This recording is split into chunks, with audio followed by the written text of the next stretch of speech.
This is Mr. Symons. I want to welcome you to a US History Symdog Production. This is obviously his better looking twin. And we're going to rip through this US History unit faster than I can cut through a board.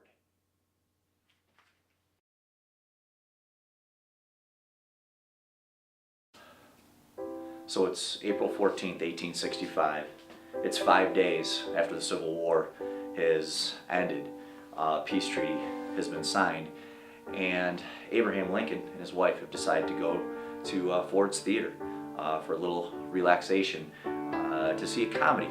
It's called Our American Cousin, starring Laura Keene. Unfortunately, John Wilkes Booth and his co-conspirators have decided that killing Abraham Lincoln and Vice President Andrew Johnson and Secretary of War William Seward at the same time will not end the Civil War. So John Wilkes Booth, an actor, is able to get behind stage and nobody questions him being there. And the detective that is supposed to be protecting Abraham Lincoln is, well, he's an alcoholic, and he leaves and he goes to the bar across the street, leaving Lincoln unguarded. So John Wilkes Booth sneaks in, puts the derringer behind Lincoln's ear, and murders perhaps one of the best presidents this country has ever had. So this time period that we're speaking about is called Reconstruction. It's the time period after the Civil War. Now, before Lincoln was assassinated, he had a plan. Historians call it his 10% plan. And remember, Lincoln's objective was always just to preserve the Union. So his plan was that of amnesty, forgiveness. We looked at that last week before vacation with the Wade Davis bill. Now, Lincoln, he simply wants the states to pretty much say sorry, because he believed that it was people who actually left and not the states. He thought that the states did not have constitutional permission to do so. Thus, if 10% of the people were to swear an allegiance to the Union, he was going to let them back into the state. Now, of course, Lincoln did align himself for a little while with the radical Republicans, because remember, those radical Republicans wanted to end slavery. And Lincoln and the radical Republicans are going to create the 13th Amendment, which abolished slavery. Now, when Lincoln was assassinated, Andrew Johnson survives the attack, and he takes over as the 17th president of the United States. Now, he was kind of a border guy from Tennessee, so he was kind of in a state that was kind of for slavery, against slavery, but make no mistake about it, Andrew Johnson is a racist. Now, his plan is similar to that of Lincoln, but he felt that the southern states should kind of decide the course for themselves. Okay, he felt that African Americans were going to be unable to manage their lives, so they were going to need help, probably from those southern states, maybe not necessarily from the federal government. At one point, just to show you he was racist, he even told African Americans maybe you should leave this country and go somewhere else. He absolutely did not think African Americans should have the right to vote, but he did offer amnesty. He gave out pardons. Lincoln was not going to let Confederate leaders come back into the Senate or the House, but Andrew Johnson does. So Confederate leaders who had once not been able to be a part of the government again because of their disloyalty are now back in the federal government because of Andrew Johnson. Now, of course, we cannot forget those radical Republicans, because remember, those radical Republicans, they want to punish the South. So different from Lincoln, different from Johnson. The radical Republicans believe that the federal government should control what happens in the southern states and not let the southern states control their own destiny.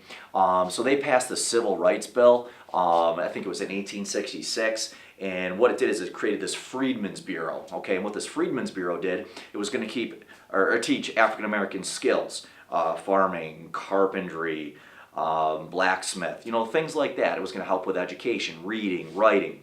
And of course, Andrew Johnson, being the racist that he was, vetoes this bill. But for the first time in United States history, a bill is overridden. So there's a check and balance example right there, you guys.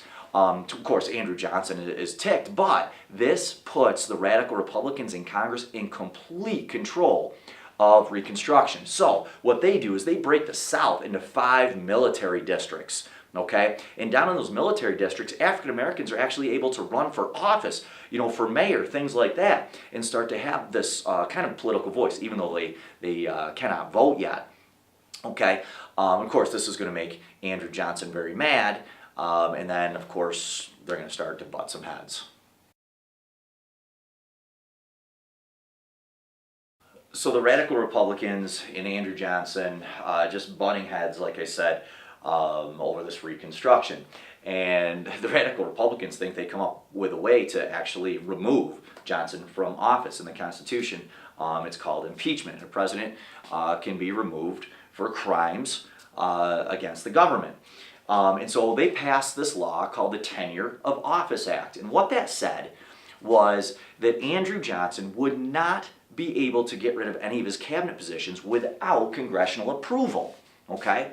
Now, it shouldn't have to work like that, right? We see presidents do it all the time when there is a difference of philosophy in cabinet members.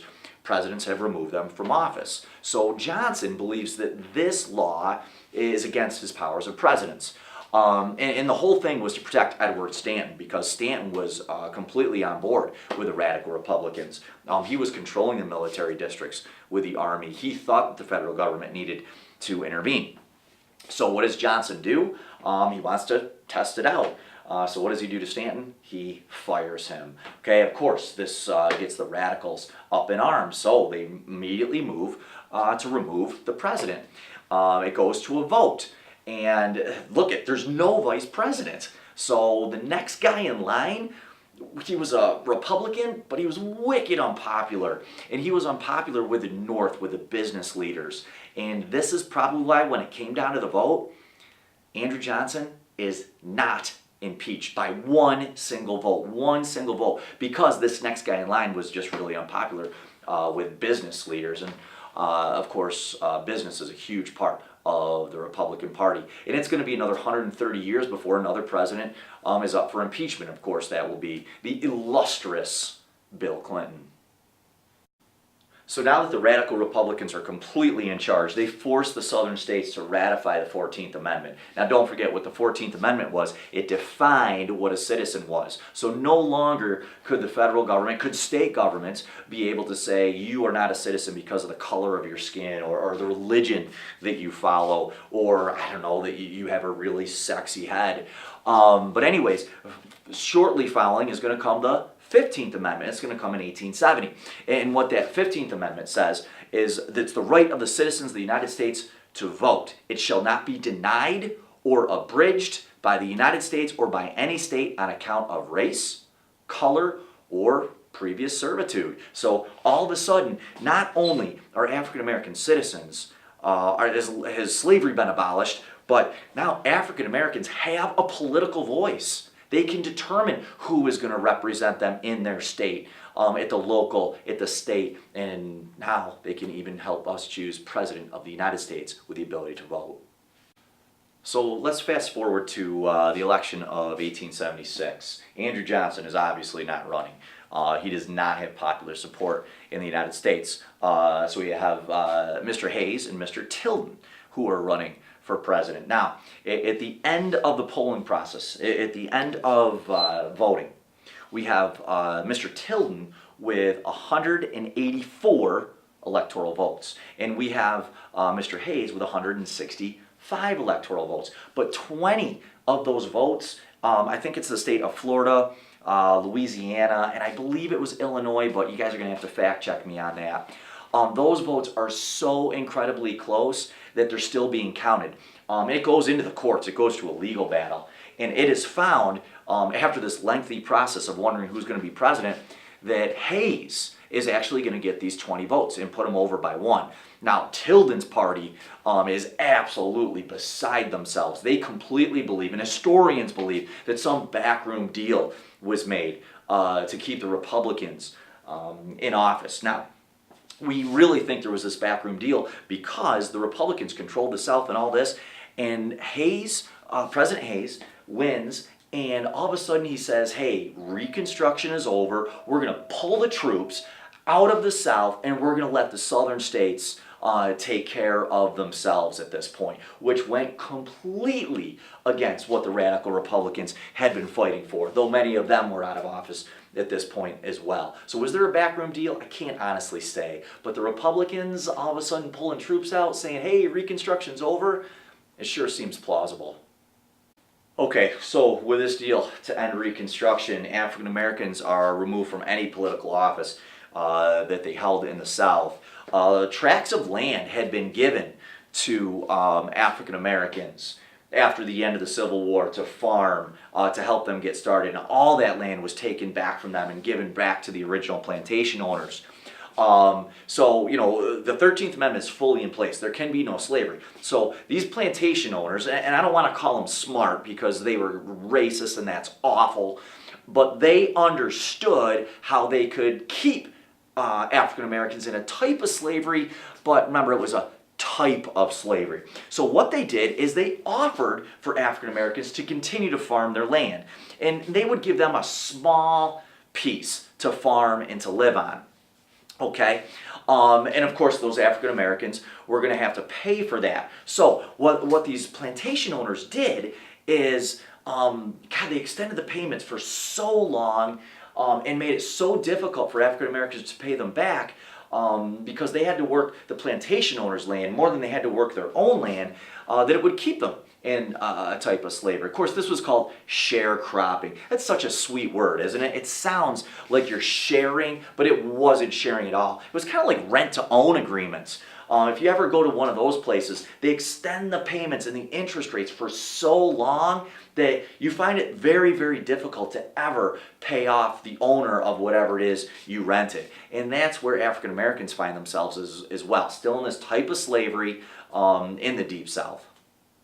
So those southern plantation owners are a lot like teenagers, right? If I tell you your homework's due today and you turn it in at 11 o'clock at night and I say it's late, you guys are like, whoa, whoa, whoa, time out, Mr. Symons, you said it was due today, right? That's a loophole. All right, so the plantation owners are also going to use loopholes, right? They read the 15th Amendment. You can't stop anybody from voting based on the color of their skin or their religion. Okay, well, we're not going to stop you from voting because of that, but we're going to ask you to pay a poll tax, okay? When you go to vote, it's called going to the polls. That's where that phrase comes from.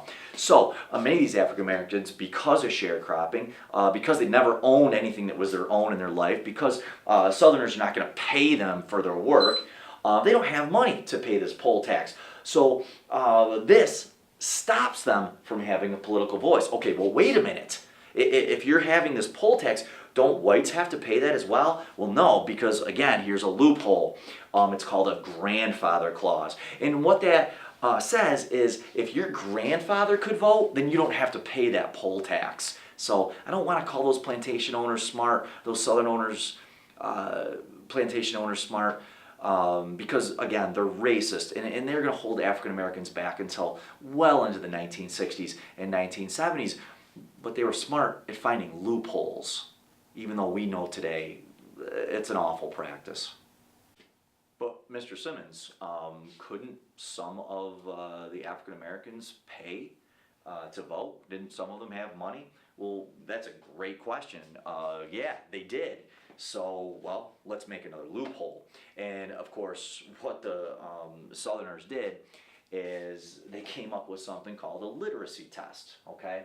And this literacy test tested whether you could read or write, and if you could, then they were going to have to let you vote.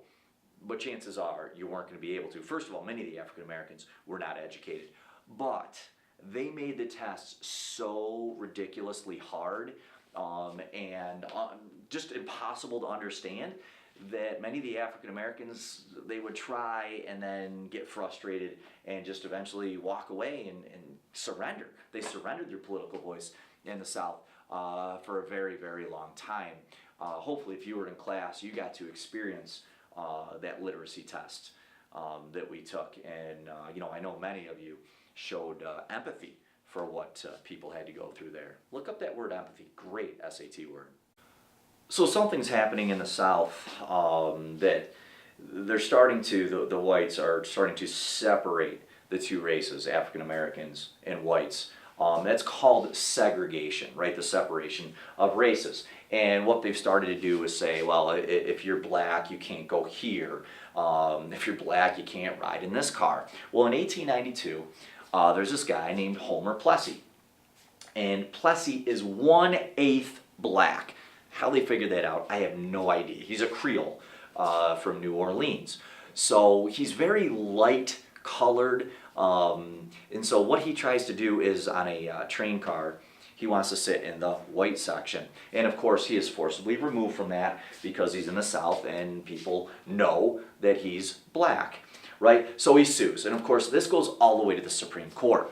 And the Supreme Court has to rule on this. Is it okay for African Americans to be separated from whites? And of course, the Supreme Court, how do they rule on this? Well, it's still a very prejudiced world in the 1890s. And they rule that separate is equal. Now today in the 21st century, we know that is as asinine as you can possibly get. And I am not defending those people in the 1890s because obviously they're racist. And because of poll taxes, because of literacy tests and grandfather clauses, and this Supreme Court case saying it's okay to be separate but equal, they are going to move this issue of civil rights all the way up into the 1860s and 1870s when I was born.